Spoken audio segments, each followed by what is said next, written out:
کون سے مولانا کون سا چشمہ لگا کے آئے، کون سی گھڑی پہن کے آئے، کون سا موبائل خریدے، کون سی صدری پہنے، کون سے کپڑے پہنے، اور ہر ایک چیز پہ تجسس، کہاں سے آ رہا ہے، سیلری اتنی تو نہیں ہے، کیسا آ جا رہا ہے. یعنی اپنے پھٹے پرانے کپڑوں سے نکلیں گے نہیں، اپنی ناپاکی اور گندگی سے نکلیں گے نہیں، خود اچھے بنیں گے نہیں. کوئی اچھا بن رہا ہے، کوئی اچھا پہن رہا ہے، وہ دیکھا بھی نہیں جائے گا اور بولیں گے کہاں سے آ رہا ہے. اور اسی وجہ سے کتنی مسجدوں کے ائمہ کی تنخواہیں نہیں بڑھتی ہیں، کیونکہ امام صاحب جب دیکھو دولہا بنے رہتے ہیں. تو جب اتنے ٹھاٹ باٹ سے رہتے ہیں تو تنخواہ بڑھانے کی ضرورت ہی کیا ہے ان کو.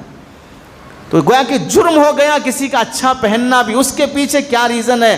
کیا اللہ تعالیٰ مال دولت ہم کو ہی دینا کوئی گارنٹی لکھ کے بھیجائے؟ پیٹ میں آنے سے پہلے، دنیا میں ڈلیوری سے پہلے لکھ کے بھیجائے دولت پوری تم کو ہی ملے گی، تمہارے محلے کے امام صاحب کو نہیں ملے گی؟ کیوں دوسروں کی ترقی پر پیچھے پڑے رہنے کی ضرورت ہے؟ کہ کسی کی سیلری اتنی نہیں ہوتی کہ وہ بول سکے. 15,000 20,000 اس زمانے میں بولیں گے تو شرم جائے گی.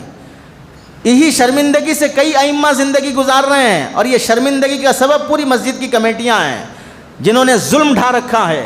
اب پوچھ رہا ہے امام صاحب سے، امام صاحب تنخواہ کتنی ہے آپ کی؟ اگر کم ہے تو دیتے تنخواہ بڑھا کے، زیادہ ہے تو میں صدقہ خیرات دینا تمہارے. کیوں پوچھ رہے ہو؟ بعض مرتبہ یہ سوال جس سے تکلیف ہو جاتی ہے، یہ سوال کرنے کی بھی اجازت نہیں ہے. یہ بھی عیب جوئی میں داخل ہے. آپ کمزوری تلاش کرنا چاہ رہے ہیں. وہی ہوگا اگر کوئی بولے گا امام صاحب کہ میری 12,000 ہی تنخواہ ہے آپ کی، ہو گیا امام نظر سے نیچے گر گیا.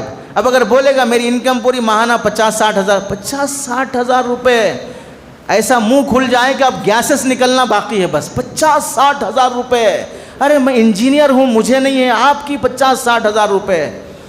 ہو گیا حسد پیدا ہو گیا، ہرس پیدا ہو گیا. ضرورت ہی کیا ہے اس سوال کی؟ بے وقوفی ہے کسی کی سیلری اور آمدنی پوچھنا کہ کون کتنا کما رہا ہے. ایسے ہی علماء اور مشائخ کے گزارے پر نظر رکھنا. یہ بزرگان دین، یہ اللہ والے، یہ خانقاہ والے کہاں سے چلا رہے ہوں گے؟ کاروں میں گھومتے ہیں، بہترین کپڑے پہنتے ہیں، کہاں سے آ رہا ہوگا؟ یہ علماء کو کہاں سے آ رہا ہوگا؟